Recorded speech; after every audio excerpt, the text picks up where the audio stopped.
Operation Wolf. The time has come for someone to teach the terrorist what terror is all about.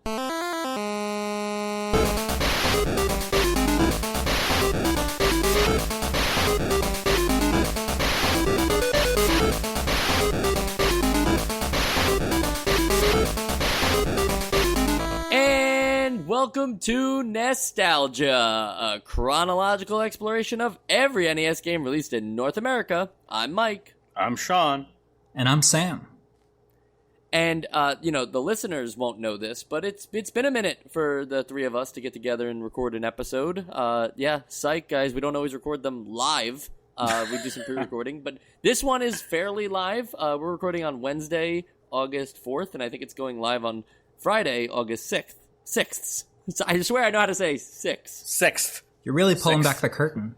Yeah. We usually don't do this. A lot more wide open than I thought it would be. It's a whole new show now. You know, when you take a break, you take some time. I was sitting on the sands and I was listening to the waves and I was like, maybe that's the podcast. Maybe can I tell them, Mike? Mike got shipwrecked. Oh. What do you want to tell them, Sean? Mike was shipwrecked for a full month. And that's sort of what put us behind. Thank God we had some backup episodes while the Coast Guard was looking for you. Yes. And I was actually shipwrecked on the very island where Town and Country Surf Design's Wacky Water Rage takes place. And I don't even think that's the name of the game, honestly, at that point. I think I combined the game with like a Hanna-Barbera cartoon. Yeah, probably. Yeah, Rocky and Bullwinkle. I don't know. Yeah.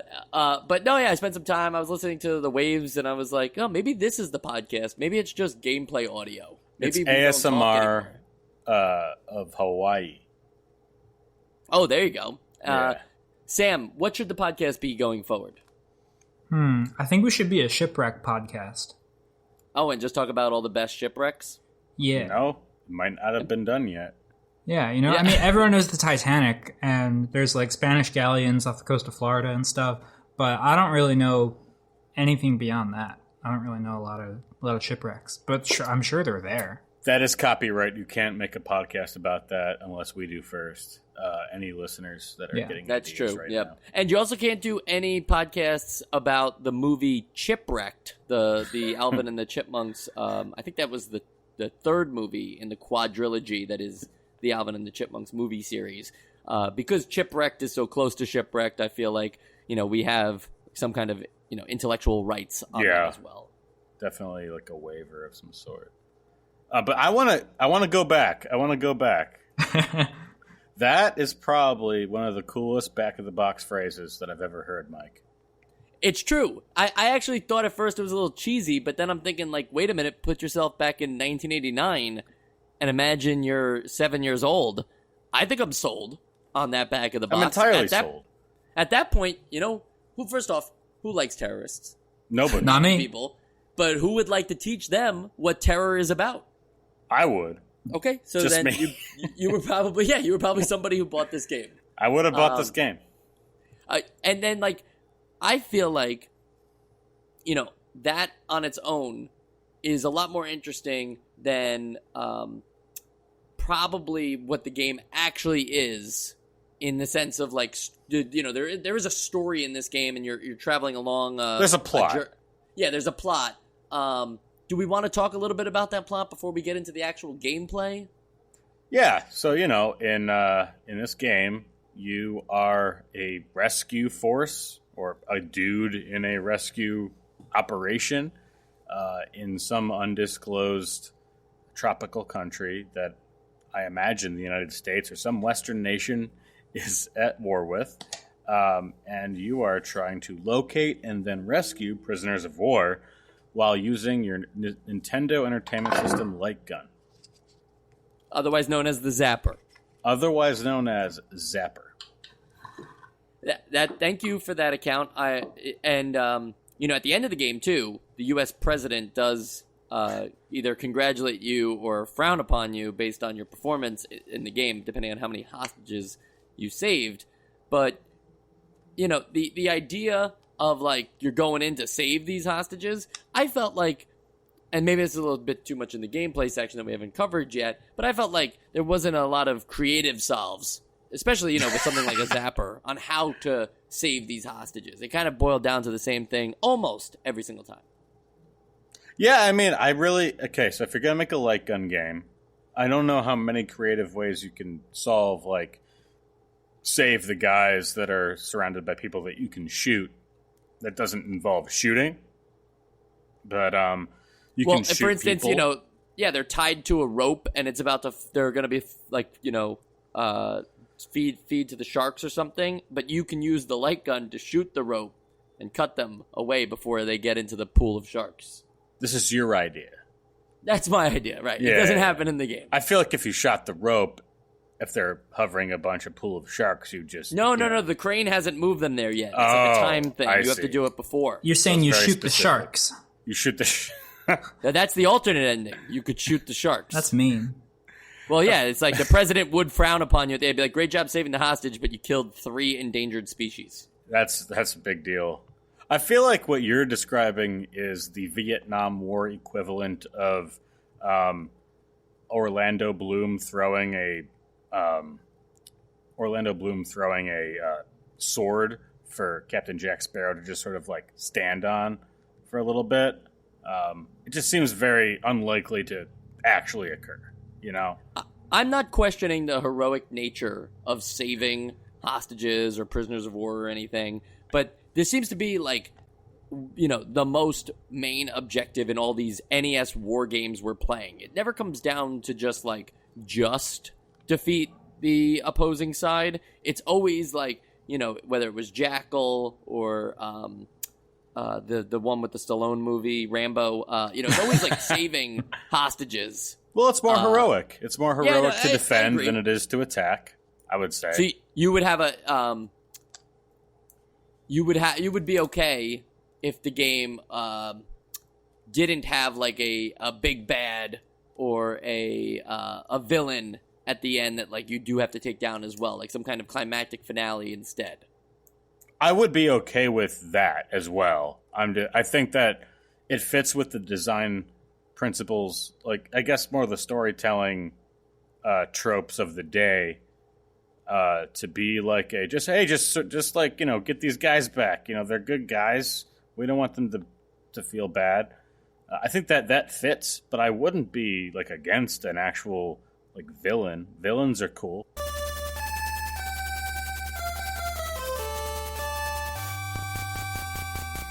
So let's talk about, the Zapper portion of this game. It's an auto-scrolling Zapper game, which I feel like we've only seen one other time we saw it twice. We saw it with Freedom Force, and we saw it with the game where Gumshoe. Gumshoe was an auto-scrolling Zapper game, whether we want to believe it or not. But all right, so this is a game where it moves for you, and you just shoot the enemies as they come on screen, and the enemies vary between just foot soldiers and tanks and helicopters and all that. The question I pose to you guys here is that, we've played games like Duck Hunt where it's just the camera is fixed and the enemies kind of roll onto screen. Did the auto-scrolling enhance the game, or would it have been better off as a fixed camera? I don't know if it really mattered, because it's not like they interact with the background too much. So I like it in that it's different and you see different things. Like you see like warehouses and things like that, and it kind of gives you a larger sense of scope. But I don't really think it affected gameplay that much or at all. I'm gonna say that it's definitely a question of taste, and I'm gonna kind of bring this into left field a bit and do a comparison between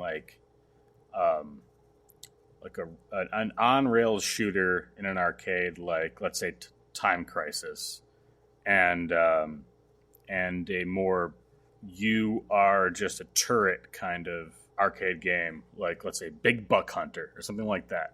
I think that like whether you are just sort of standing in a field and shooting things in sort of a shooting gallery versus whether you're on a moving mission is definitely like whatever kind of game you feel like playing.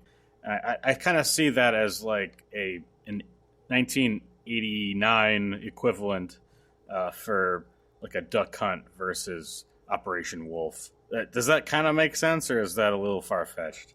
No, I hear that loud and clear because, I actually have this for later in the show, but we should just talk about it right now since you're bringing up Time Crisis. I feel like in some ways, Operation Wolf, whether it's this NES game, because this is the first time we're experiencing it like this, or the arcade version of Operation Wolf, this is like the prototype for a lot of those, Time Crisis, House of the Dead style arcade games that obviously, like, those ones become more like in your face and deal with like duck and cover tactics and stuff like that. But for the most part, the actual like action reaction movement thing, it starts here with the fact that it is an auto-scrolling zapper game and not just like a, watch the ducks fly across the screen and make sure you shoot the correct ones. I think in that regard, I agree with Sam. They should have done more with the backgrounds. I think they could have easily implemented some duck and cover stuff into this game. Maybe not for the player, because they would have asked you to use the control pad and the zapper at the same time, which is, I think, an idea that I'm perfectly fine, okay with using. Like, I don't think you can't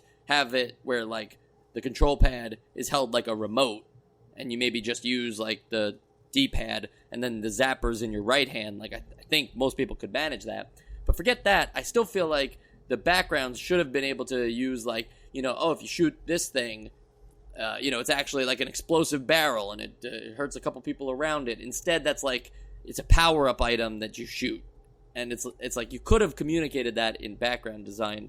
But the movement aspect of it makes the game a lot more fun, because your eyes are always wandering with the screen moving, and as characters rotate in and out of that screen, it's more visually pleasing, and also it makes for a more engaging gameplay experience. It's more Twitch. It's more of like a Twitch reaction sort of thing. I have to describe my experience real quick as like a disclaimer. It's been a while since we've played a light gun game, so I don't actually have access to a light gun at all times. Thankfully, this game does have a controller mode. That was how I had to play this game. But I would imagine that the light gun game is a bit more engaging. But I also... does the light gun have a button on it that isn't the trigger? That is a question that I can't quite remember the answer to. Nope, it's just the trigger. For this game, do need... Yeah. You do need another... You do need to use the controller during this game to use grenades. Yes, you press B and then you use the trigger on the light gun. So you do have to have the controller in one hand and the light gun in the other hand. Which is an interesting way to play. I don't even know how I can visualize somebody playing it that way. Yeah, my stupid ass didn't even think about the grenades ever, because I just there's just one button on the zapper. So were the grenades any good? Oh yeah, grenades take out really vehicles. Worked. Yeah, vehicles are easy with those. That's funny, but that kind of like created my wish list scenario there of using. I feel like Sean, even if because you've held a zapper, you know what it's like. I can't imagine it being like that disorienting. Like the average person can play DDR, a game that requires you to move your feet onto arrows that don't necessarily like look like dance moves. I feel like we can handle holding two different kinds of controllers. So when I play these games, and we're kind of getting a little off topic, and now we're just talking about the zapper in general again. But when I play zapper games, I'm holding it like I'm holding with two hands. I'm looking down the sights, sort of like you'd be trained to shoot a handgun. Whereas I know that some people might do it like one-handed, and they could just hold the controller out to the side with another hand, or you could hold the controller up to the zapper and sort of play it that way. I don't know how you guys did it. I know that, Mike, you didn't use it, but I don't really know. I guess there are a few styles you could use, but all of them feel kind of handicapping. I don't know. Well, Sam, how did you play? So I did the controller version first. And I had a pretty good time with it. I thought that it was really smooth. I like that you can change your sensitivity, which you wouldn't think would be an option in an NES game, but they have a lot of different sensitivity options, which I think is a pretty forward-thinking, addition to have in the game. And absolutely, yeah. I was thinking, all right, this is fun. Let's see what it's like with a zapper. Now, I don't have a zapper. I had to emulate this game. And so I'm just using a trackpad, and I got my butt handed to me when I tried to play that way. There was just no way I was fast enough with the trackpad. So I could barely get through the first level. It was just not... It was not fun. So I switched back to the controller and had a much better time. I think it says something not about the trackpad and not about your skills with the trackpad, but that you both played controller mode, and it actually worked out fairly well. Like, it wasn't a total disaster, because the idea of using your D-pad to navigate the cursor to where you want to shoot these enemies sounds awful on paper. So I think that's like some credit to the developers that they managed to be like, well, not everyone's going to own a zapper, and we still want them to buy our game. Yeah, I mean, it was surprisingly well made for the controller. I don't know if it's just because they give you a bit more leeway. I did appreciate those sensitivity settings, but even though I was I set it to where I was moving a little faster than I would have liked to, it still felt like I wasn't getting... I was missing shots that I definitely should have made. It actually was a pretty solid experience, though it probably would have been 10 times more enjoyable had I actually had the gun in my hand.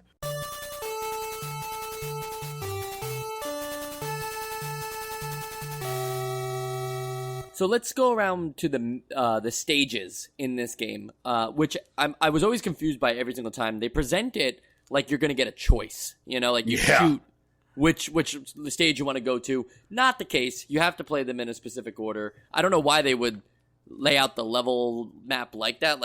It's not even in the right order. Right, it's just like a series of boxes. It's like, oh, it's this box now. It's always going to be this box, even though it's not in sequence. Yeah, it starts in the top right and then goes to the bottom right. That's not what I thought. Yeah. What is this, a clock? Yeah, I don't... Yeah. It's a clock, but if you're gonna do a clock, right, it's make it more like a circle. It's so strange how they fill out these boxes, but the actual missions themselves and what happens within them and the reward for completing them is all a pretty neat idea for an arcade style game. So the first level when you complete the stage, it reduces the number of enemies that you have to eliminate in all the other stages. And then, in the jungle stage, when you complete that one, not the jungle stage, the village stage. That's at the end of that, now you have a chance to rest, and it actually is the only stage that heals you in between that and the following stage. So they put in some progress points into the gameplay parts of this too, other than just the story advancing.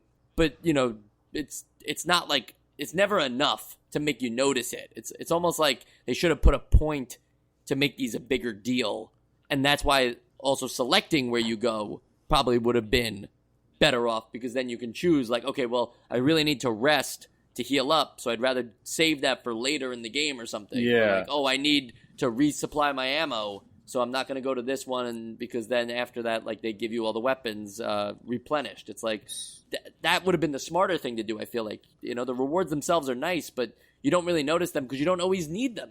So I have a comment and I have a question. Sure. So my comment is, the one that I noticed in actual, it kind of fit with the plot of how you moved through the levels. And I did notice in the next level that it did affect my status, was when you're raiding the ammo depot and you complete that level and now you have more ammo than before. So I guess my question is, it doesn't matter how you perform on these levels. It's just did you complete the level? and then it gives you more ammo, or it gives you it gives me more health. Is that how it works? That's how it works. Okay. Yeah. So it's again, like there's probably a more intuitive way to do that too, because I can't imagine, branches of rewards being that hard to program into this game. But like, the level where there's the 5 hostages and you have to try to protect them, it poses it like you must protect these hostages in order to get to the final stage.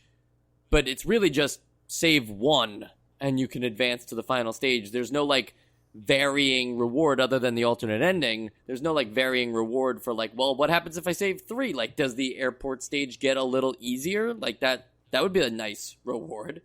Yeah, I think this would. I do like the integration of. Again, I'm not going to call it a story. I'm just going to call it a plot, because it's just like, yeah, you figure it out where the hostages are, and then you go get the hostages, and then you get on a plane. But I do like that they sort of have gameplay effects, like gameplay changes that reflect the story. But I feel like if they're going to do that, if they're going to give you more health when you rest at whatever point, they're going to give you more ammo when you get to the ammo field or whatever. Like, I think that would be really cool to be like, oh, you did well in this level. Now we're going to give you more ammo. Or like, oh, you got all the dudes instead of missing a few. Now you can rest. I think that would have been a better implementation of this. I'm not saying that it was bad the way it is, but I think that would have been a really cool addition if they did do it that way. Yeah, and it adds even more replayability to it too, because you certainly get better as you continue to play this game. I wouldn't say that it's always the same, but like in terms of enemy patterns and stuff like that. But I did find myself, the more I played the first stage like over and over and over again, the better it was to like not even come close to taking damage. Yeah. And I guess I also had sort of a weird situation where I thought that the way that I performed changed, like whatever because the game does have not a cutscene, but it gives you like a screenshot, like a pretty well rendered pixel art thing as like your story beat, and then it moves to the next level. I thought that because I had died in one of the levels, and then it lets you continue, like, oh, you sustained like a terrible injury, but then you get to continue. Then the next level said that, like, oh, okay, you healed your wounds, and now you move on to the next. I thought that was only there because I had actually lost a life and then continued. But it sounds like it was just going to show up regardless. Right. Yeah. That's your imagination telling the story. Yeah. Which is something we, a lot of people rely on and stuff like that. And I'm sure, the game, like, I wouldn't consider that a negative thing. I don't. I'm saying you're right. Like, you were saying these are all, like, bonus things. We're not saying that the actual, like, gameplay loop itself is bad. But, like, when you're going to throw these things into it, here's how you actually take them to the next level. Like, it's nice that you put them in there, but here's how you do it even better. Yeah, exactly.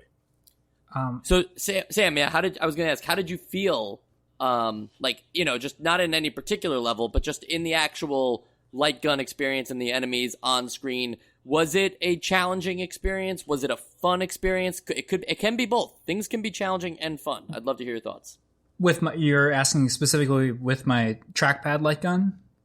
Actually, no, because you play with the controller, like just your controller experience, like just with the gameplay in general, like thinking about how they built these levels out.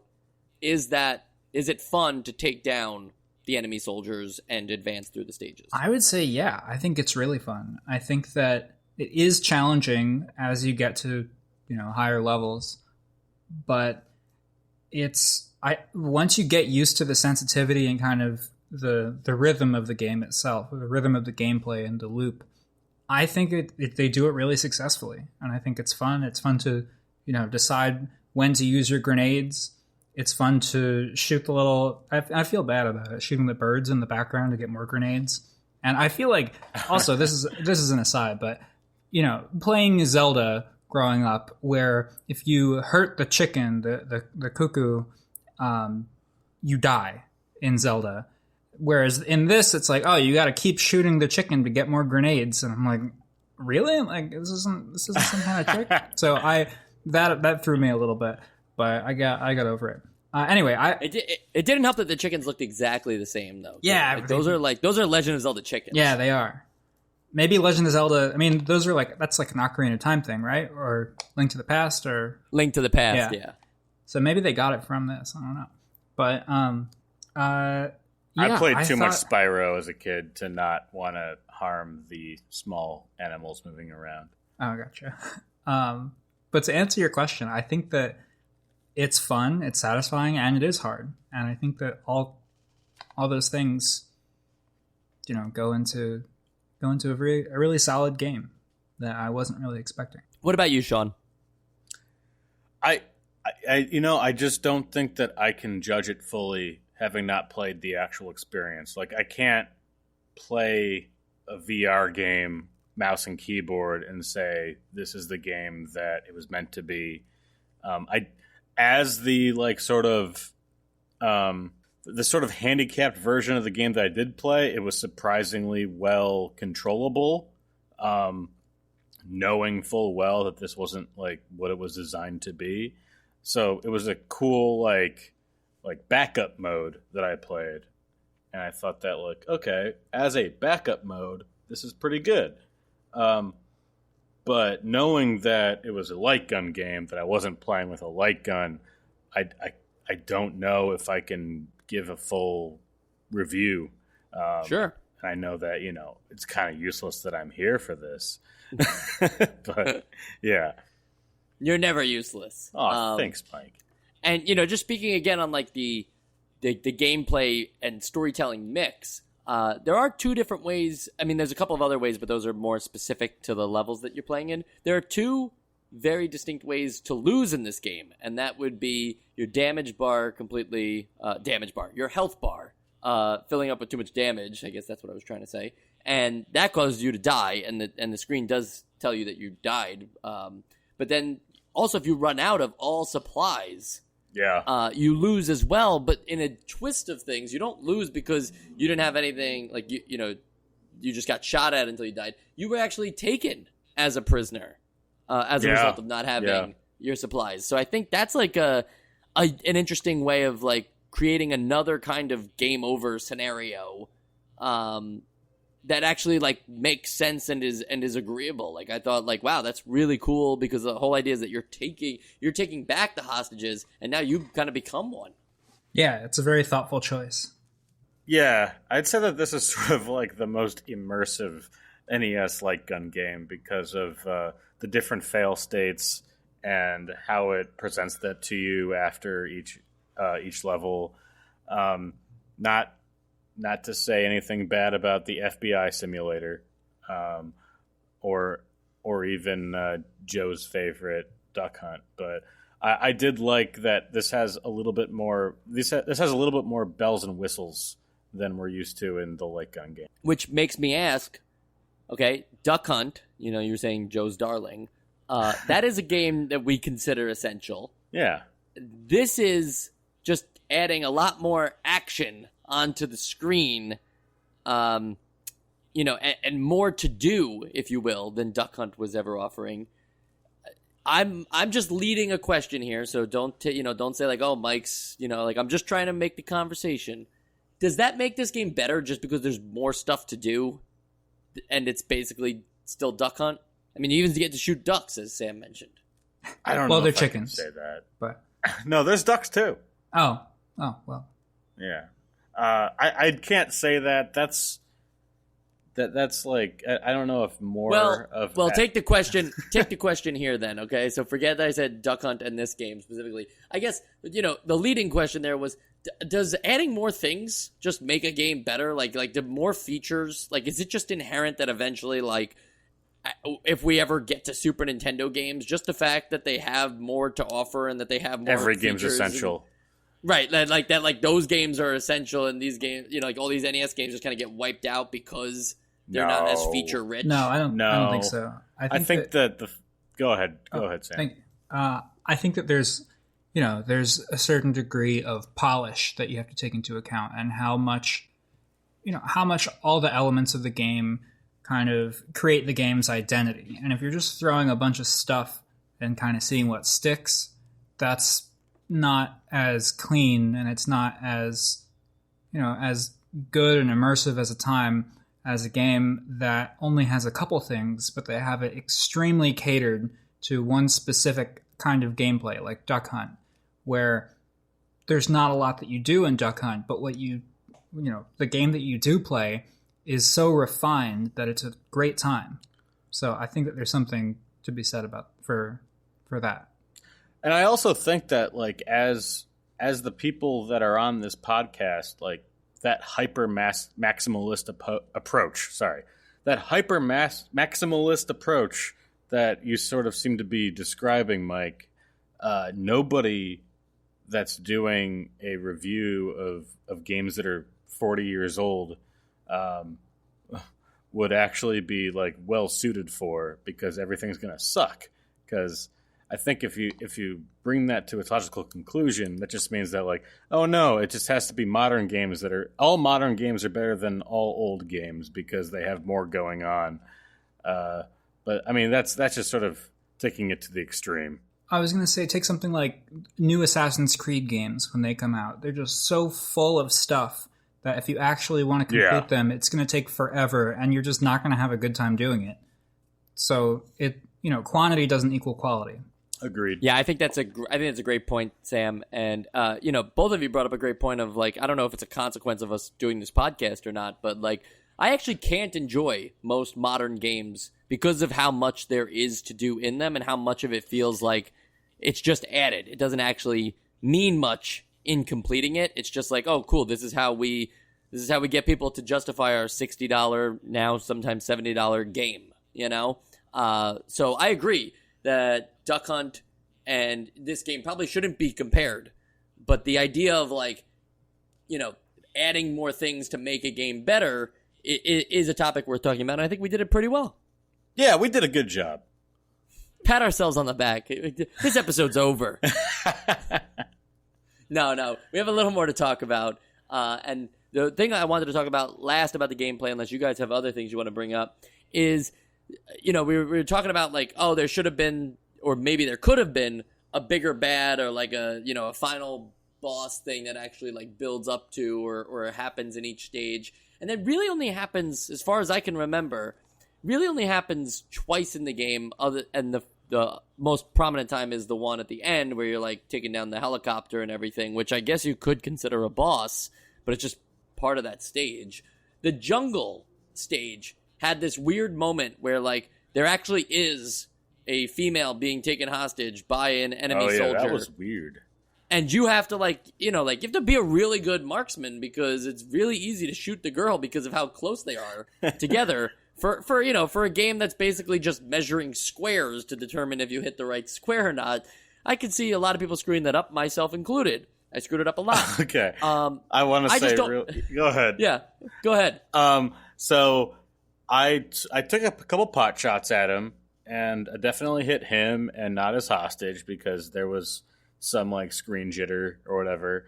And then I accidentally threw a grenade over his right shoulder, and then he died and his hostage stayed alive.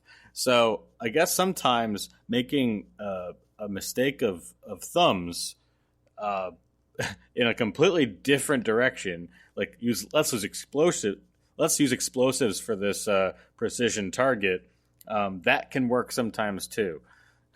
That's really interesting to think that they maybe never considered somebody would throw a grenade in a hostage situation and didn't program a death for her. I don't know. In that situation. I guess what I mean is, like, I would have just taken even that at the end of every single stage, like some kind of hostage. Some kind of challenge. Yeah, exactly. Like, okay, you defeated all, like, the generic enemies that we littered through the stage. Now here's, like, the actual moment to save a hostage or a prisoner of war or what have you. And it's weird that it just kind of happens in the second mission and then just doesn't get brought up again. Yeah, it's strange.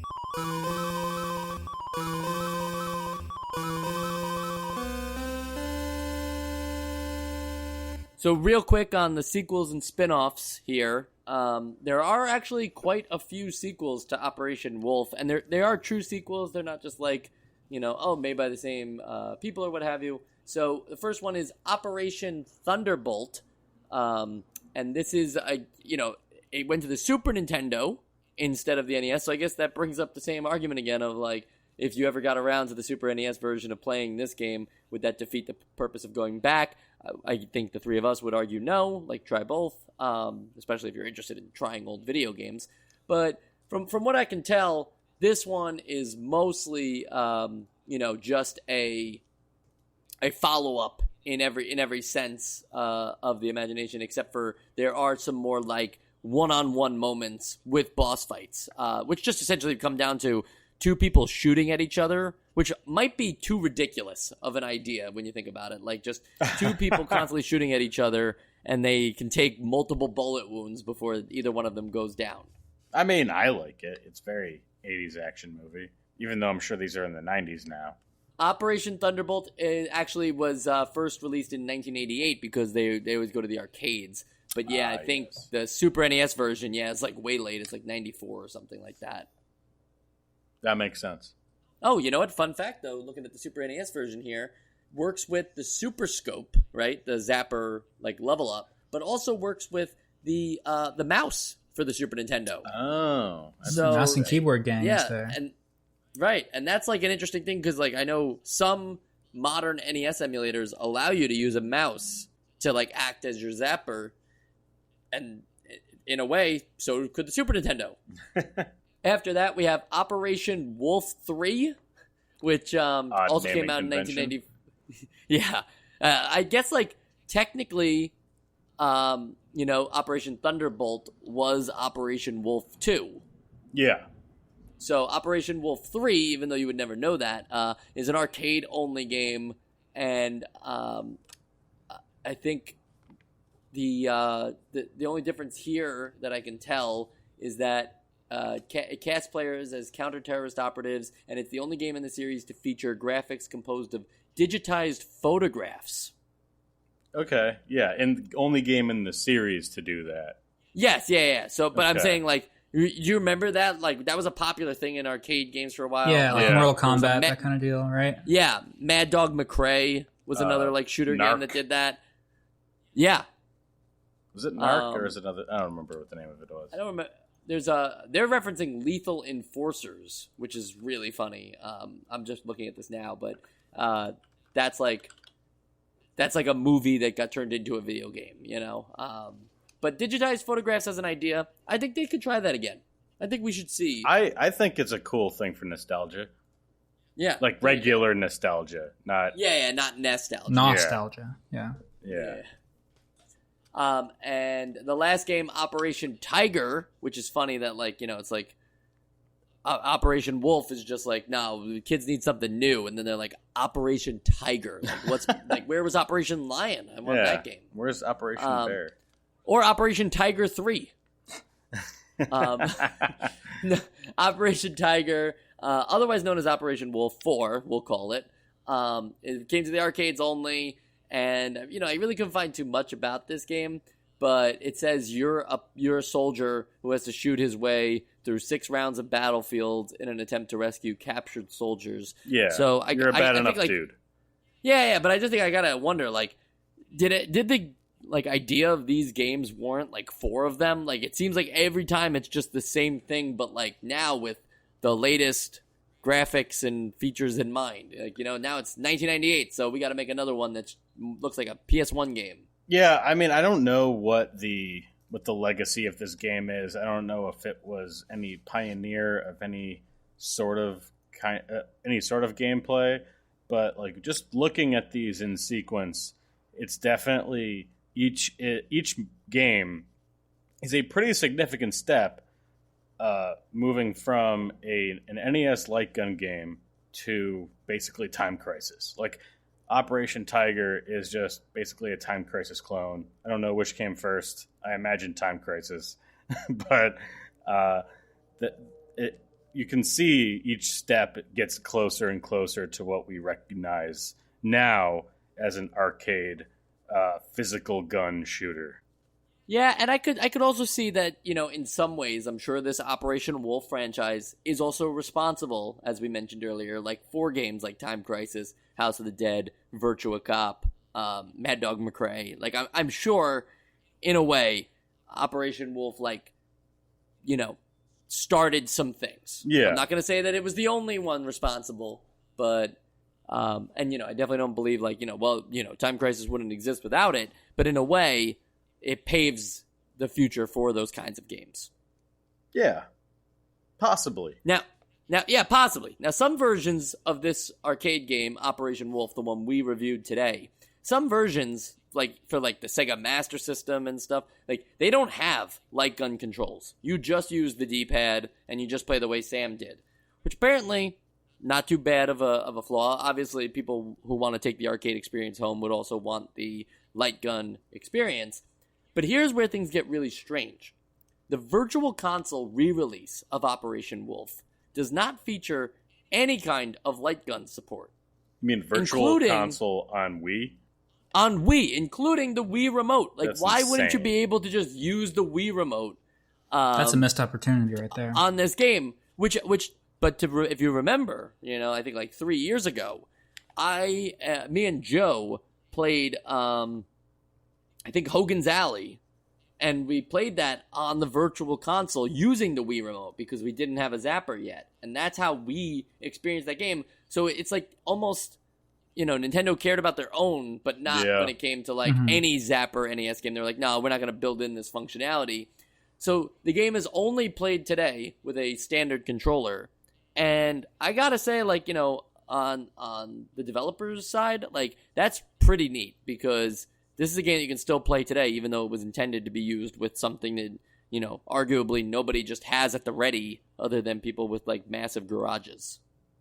Yeah, it's also kind of disappointing, though, because, I guess one could argue, it's it's not as simple as just putting the data online and having an emulator ready, because you also have to, basically port the controls of the Wii Remote. But you could say that, but we already saw it done. We already saw it done with Hogan's Alley, so there's less of an excuse for that.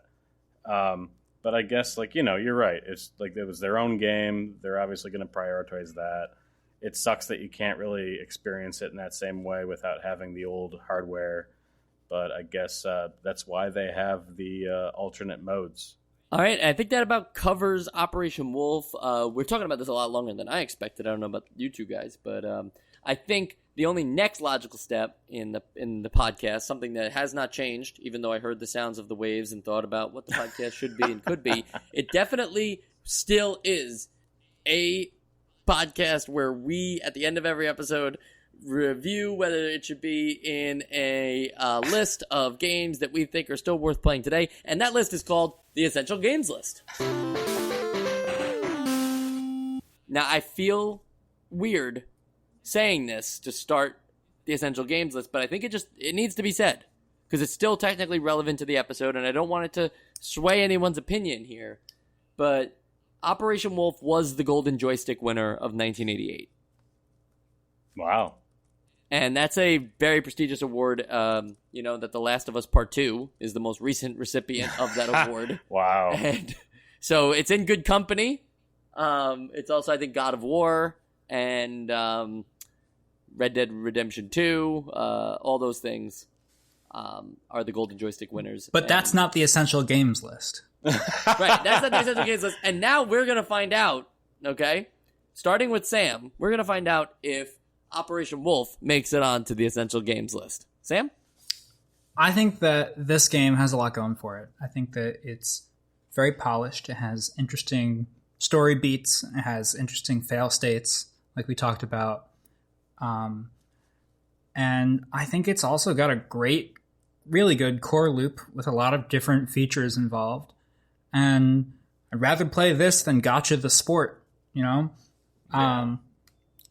So I think because of how innovative it is as a kind of on-rail shooter that's 8-bit, that is still fun to play with tight controls, I'm going to say this is an essential NES game. And that is one vote for an essential game. Now, either if Sean or I puts it on the Essential Games List, it will become an essential game.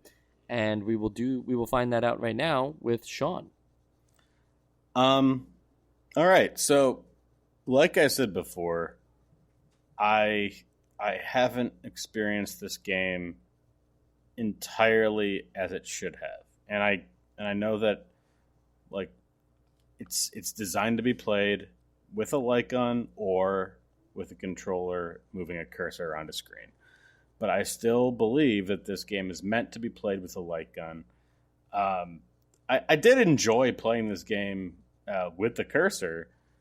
I don't think that I can, in good consciousness, say that it's essential based on that experience, but I would 100% be willing to revisit this in our Best of 89 episode, if this doesn't get on the Essential Games list today, having played it in the other state. But as of right now, I cannot put it on the Essential Games list, just because I played half the game pretty much. I think that's a fair assessment. It's like an Sean, abstain. And, I don't know if we've had that. Yeah, before. yeah, exactly. I don't know how that affects like what percentage of people need to vote now, but it's a no. I'm gonna take that as I'm gonna say it as a no. Right. Yeah. It's a no. Well, here's the thing about Operation Wolf. Everything that I complained about in this episode was just like from my mind running wild of like how they could have taken it further. And that's really because I enjoyed my time with the game a lot. And I feel like, you know, I just wanted more almost out of selfishness. Like they definitely provided, as we were talking about in the game, they provided a polished game here that, yeah, like at times, are there a lot of enemies on the screen? Sure. But do they give you a large health bar and plenty of time to take out these enemies? Yes. Like, you always get resupplied. Like, power-ups just drop all the time. It feels good to keep playing the game, and it does feel like you're making solid progress as long as you keep playing. I'm not saying you're going to beat this on your first time through, but what kind of game is that? Who wants that experience? Babies. Where this stands on, like, Zapper games, this is the best one. This is... Look, a lot of people know this. I was never too hot on Duck Hunt to begin with. It's like... Only comfortable to say that when Joe isn't here. Yeah. That's true, but you know, I think with Duck Hunt, that also, you know, it's on our Essential Games list, and I'm not saying like only one Zapper game can survive. I guess what I'm saying is like through the 6 or 7 levels, however many there are in this game, I felt like I was getting a good experience as I was going through them, and there are some different, you know, like there's some different rewards for completing the levels. There's some different things that happen in the levels. It's not just the same, like, shoot them all and move on to the next. It's the right amount of, like, action in a 8-bit light gun game. I can't say, like, how the arcade game version plays. I didn't play the arcade one, and so I can't tell you if it's better or worse. But for an 8-bit NES game, I feel like this is the Zapper game to play. This is the one that's going to resonate most with people who play video games today. And for that reason, it's on the Essential Games list. We did it, Sam. Yeah. It is. And I will say we don't have to wait till the 89 episode. I will say that like of any of the light gun games post, I guess, Gumshoe, this has been the most interesting, regardless if I was able to play it correctly or not. So I don't feel bad that it's on the Essential Games list. I almost wish that I could have been a part of it, but you know, I have more morals to uphold. Yeah, but you know how like I want every game to have like a big bad and a villain and stuff like that. The podcast, I was thinking about it when I was hearing the waves and what the podcast should be and stuff like that. I was realizing like you should really be the enemy of. I'm the villain. You know, yeah, you should be the villain who like pulls the rug from under us every Essential Games list. I mean, I think, you know, if you were to go into the statistics of the show, I think I'm a vote on 90-something% of all the Essential Games list. If you want to get to the brass tacks of it. So you're trying to say I'm the enemy? I would say that you're the enemy. I would say so. I mean, I'm the enemy of all Zelda 2. Yeah, that's exactly what I was going to say. Yeah. Which, speaking of, I will tell you right now, I think Operation Wolf being on the Essential Games list and Zelda 2 not makes perfect sense to me. I would say the same. Yeah, there you go. Okay, great.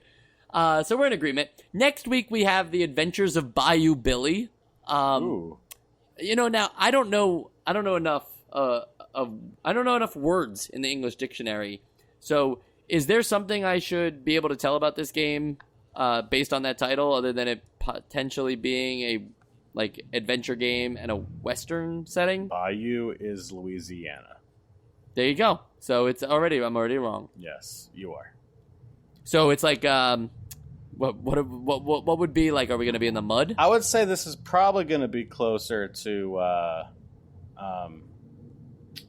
No, I was going to say Deliverance, but that's more Appalachia. It's a 2D swamp platformer. Yes, there you go. That's a perfect explanation of what I imagine this game to be. Sam, final guess. What is the Adventures of Bayou Billy?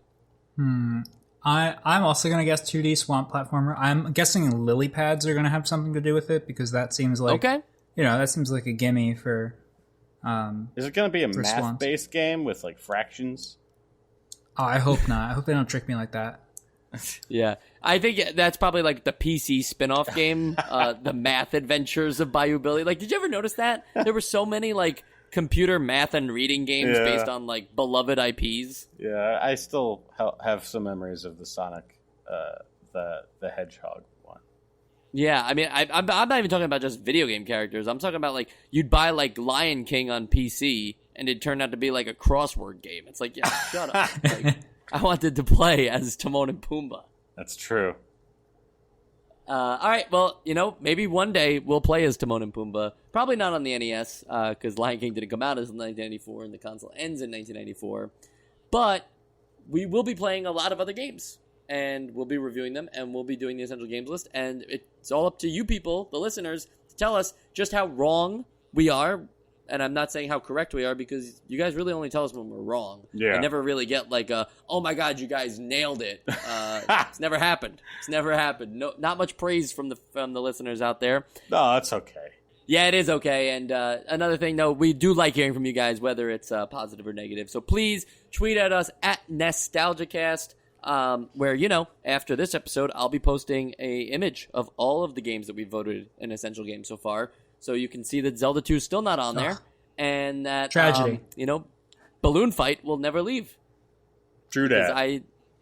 Because I believe in it. And if you believe in the fight of balloons, you can believe in almost anything. Yeah.